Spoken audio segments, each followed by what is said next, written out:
Your mind hasn't stopped all day, not for a minute. Even when you're sitting still, it's somewhere else. Replaying a conversation you had this morning, running through the things you haven't finished yet, jumping ahead to tomorrow before today is even done. You've tried to slow it down. Maybe you put the phone away. Maybe you took a walk. Maybe you told yourself you'd deal with it later, but the noise followed you. And the worst part is, nothing catastrophic is happening. Your mind is just going, like it doesn't know how to stop. You're exhausted, not from doing, from thinking, and you already know you need to rest. But knowing that hasn't made your mind any quieter. You know the spinning isn't helping, but you can't stop it. That's the part that keeps wearing you down. And you're not alone in this. Buddhism has been observing this exact pattern in the human mind for a long time. What it found about the mind that won't stop might shift how you see what's happening inside yours. That's what this is going to look at today. The Buddha once described the untrained mind as a fish pulled out of water, restless, flapping, unable to settle. That image is over 2,000 years old, and it still captures exactly what most people feel by the end of any ordinary day. Here's the place to start. Your mind is not broken. It's doing exactly what it was designed to do. The problem is, it wasn't designed to know when to stop. The human mind evolved around one central task: spot problems and solve them. That was the deal. Identify what could go wrong, run it through, find a solution, stay safe. For most of human history, that system worked well. The threats were physical. You handled them, and then they were over. But modern life doesn't work that way. The things your mind latches onto now don't resolve cleanly. An email you're not sure about. A conversation that didn't quite land right. A decision you haven't made yet. A relationship you can't quite read.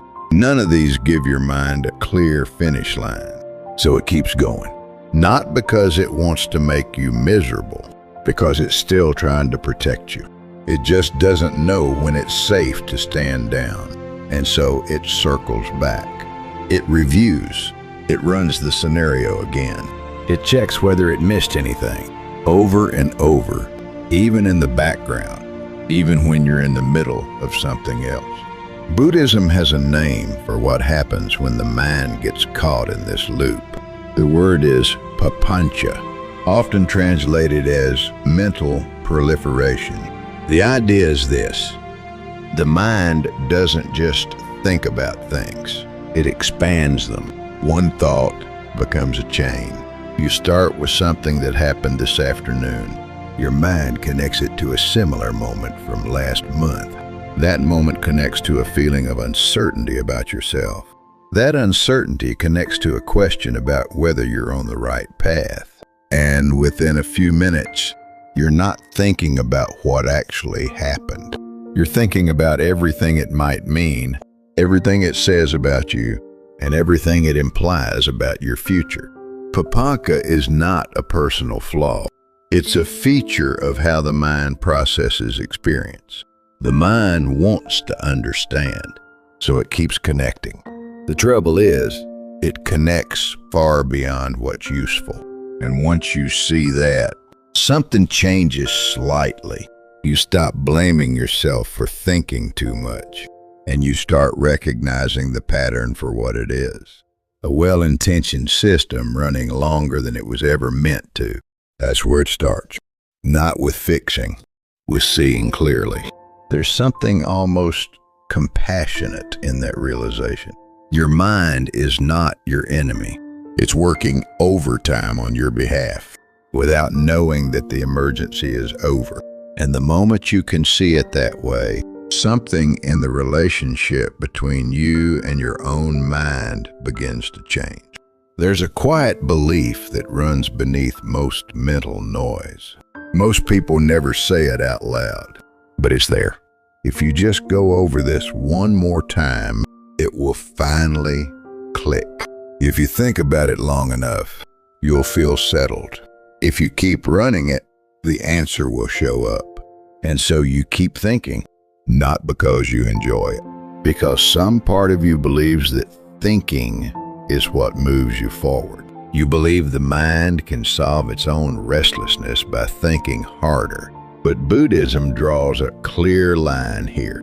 The mind that created the loop cannot get out of the loop by looping more. Thinking harder about why you can't stop thinking doesn't help you stop. Analyzing the anxiety doesn't dissolve it. Going over the conversation one more time doesn't bring the peace you're looking for. The Buddha said, your worst enemy cannot harm you as much as your own unguarded thoughts. That's not a reason to fear your mind. It's an invitation to stop trusting the loop itself, because the loop isn't taking you anywhere useful. It's circling, and the more seriously you treat each thought as urgent, the more urgently the next one arrives. Think about what happens when you're caught in an ocean current. You don't fight your way straight through it. You stop, you float, you move sideways. The same principle applies to the spinning mind. Pushing harder doesn't get you out. Trying to think your way to peace is like adding more water to an already flooded space. It feels like action. It feels like you're working on something. But the mind isn't getting closer to resolution. It's getting more entangled, and you can feel that truth if you're honest. Every time you finally stop trying to work something out and just let it sit, something loosened. Not because you solved it, because you stopped feeding it. That's not giving up. That's understanding what thinking is actually for, and what it was never meant to carry on its own. Here's a concrete test. Think of the last time you spent 2 hours thinking through something. How much of that 2 hours actually produced new information? Most of it was the same ground, covered again. The same concern in slightly different words. The mind returning to the same place, expecting something different to be there. That loop isn't analysis. It's compulsion dressed up as problem solving. And you felt the difference, even if you didn't have a name for it yet. Here's one of the most important things to understand about a mind that won't stop. Thoughts don't arrive in isolation. Each one sends out a signal, and the next thought picks it up. You think about something that made you uncomfortable today. That pulls in a memory from a time something similar went badly. That pulls in a feeling of doubt about yourself. That doubt pulls in a question about your choices. And within 60 seconds, you're not dealing with what happened today. You're dealing with a story that stretches across years. Buddhism describes this as the chain of dependent arising. Every mental event rises from the conditions set by the one before it. Nothing appears out of nowhere. And once you start to notice this, you can see the texture of the chain. Thoughts that carry anxiety tend to attract more anxious thoughts. Thoughts that carry regret tend to pull in more regret. The energy of one thought shapes what arrives next. This is why the mind that's already spinning tends to keep spinning. It's not random. It's building on itself, thought by thought. And here's what that means for you. You don't need to stop every thought. You need to notice when the chain starts, because the beginning of the chain is the moment you have the most choice. Once you're 50 thoughts deep, you're already far from where you began. The story has expanded. The feeling has intensified. What started as a small discomfort has grown into something that feels much larger than the original moment. But at the very first thought, before you followed it anywhere, you have a different option.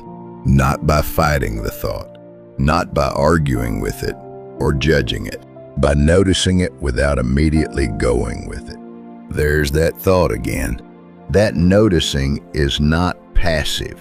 It's the most active thing you can do in that moment, because it interrupts the chain before it builds momentum. You're beginning to see this differently now, not just as a problem you're stuck inside, but as a pattern with a recognizable shape. And that recognition, that moment of seeing the shape instead of being swept through it, is already the beginning of something shifting. Think about the last time you got genuinely caught in a thought spiral. Try to locate where it actually started. Usually, it's something small. A text that took longer than expected to get a reply. A comment that landed slightly wrong. A number that didn't add up the way you hoped. Small trick, big chain. And by the end, you're somewhere completely different from where you began. Buddhism doesn't call this failure. It calls it the ordinary behavior of the untrained mind. Ordinary, not broken, not a sign something is wrong with you.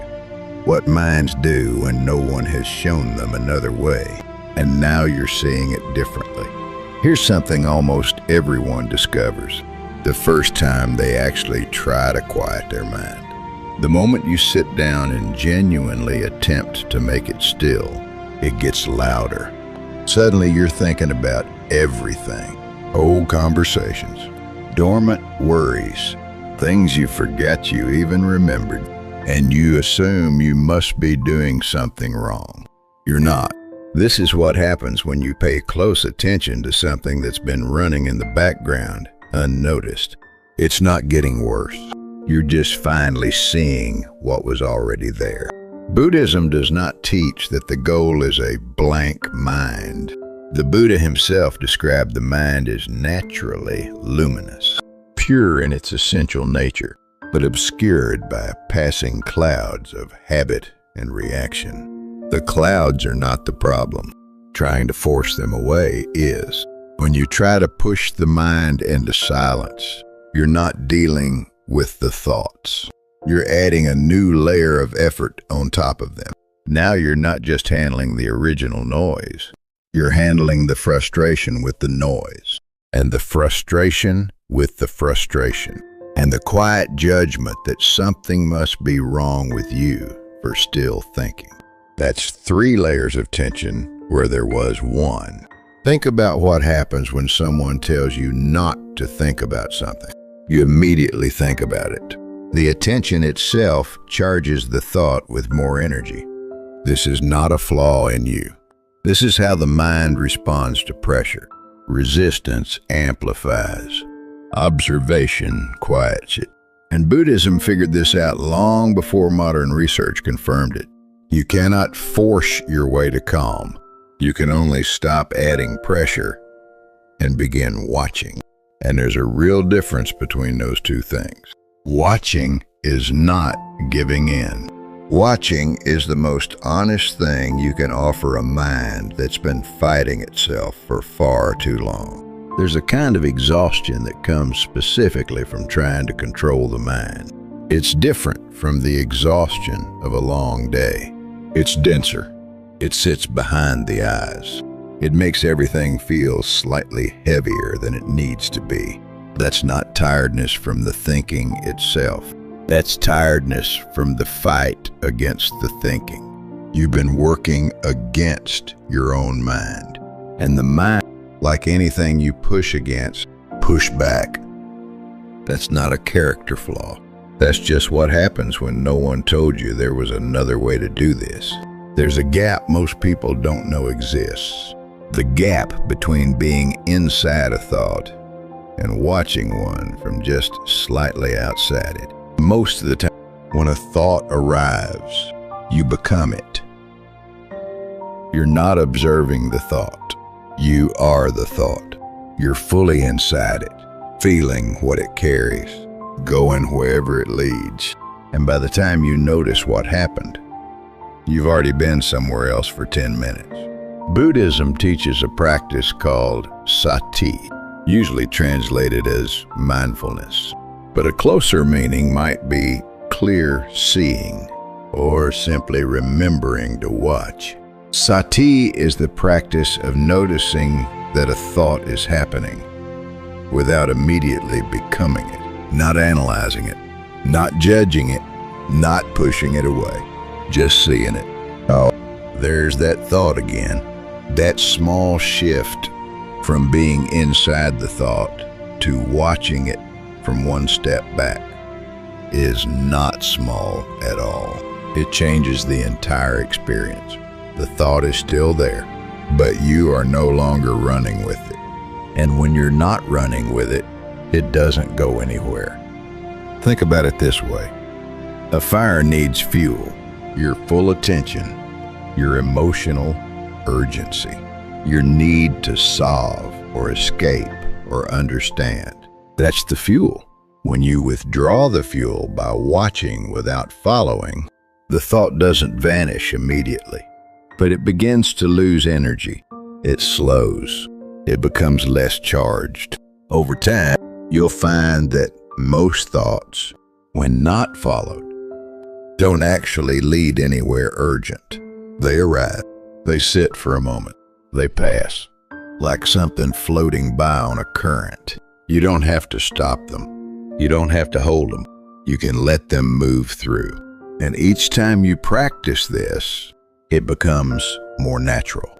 Not because you've made yourself emotionally detached, but because you've learned that not every thought requires your full participation.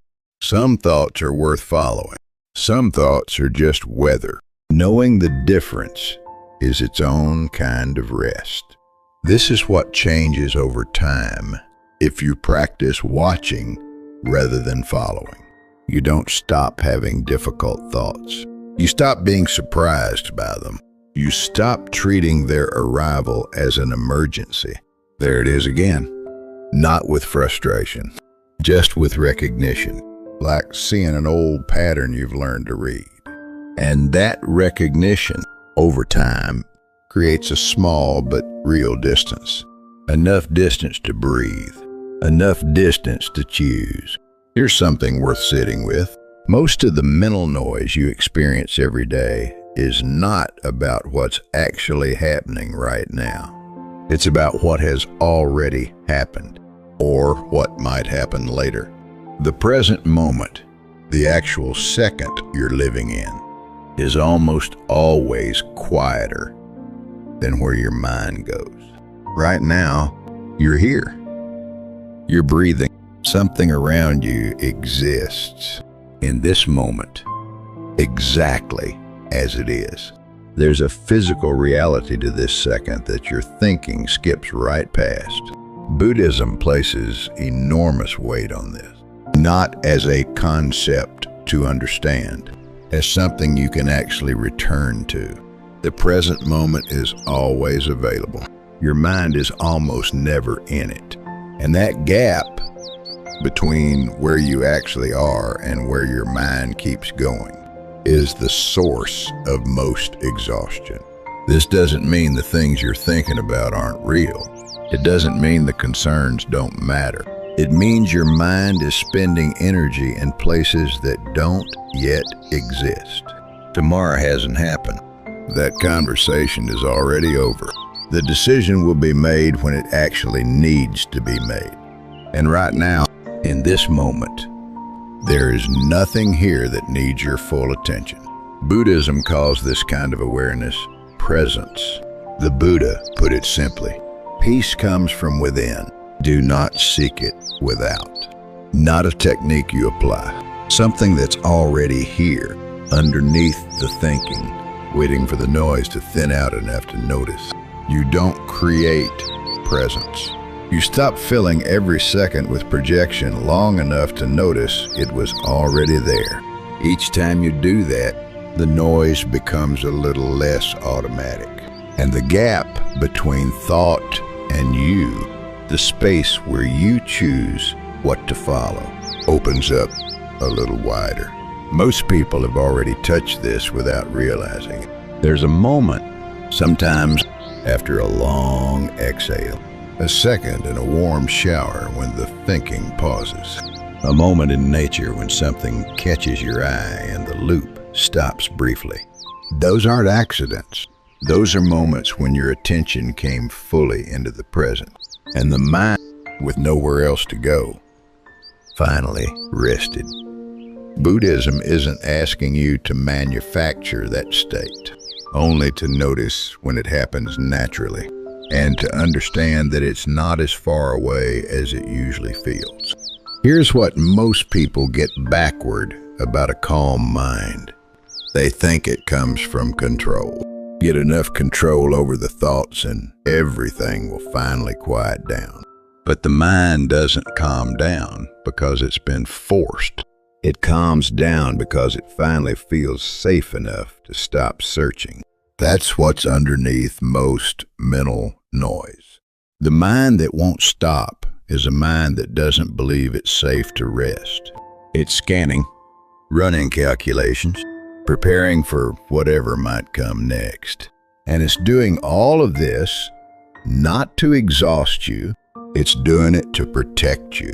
The question Buddhism keeps returning to is this: what does your mind need to feel safe enough to settle? Most of the time, the answer isn't more thinking. It's less resistance to what's already there. Buddhism often speaks of metta, usually translated as loving kindness. But metta directed at your own mind looks something like this: not fighting what's happening, not criticizing yourself for overthinking, not treating mental noise as evidence that something is fundamentally wrong with you, but meeting what's there with something quieter. My mind is running. That makes sense? This doesn't mean something is wrong. That's not a reward for the noise.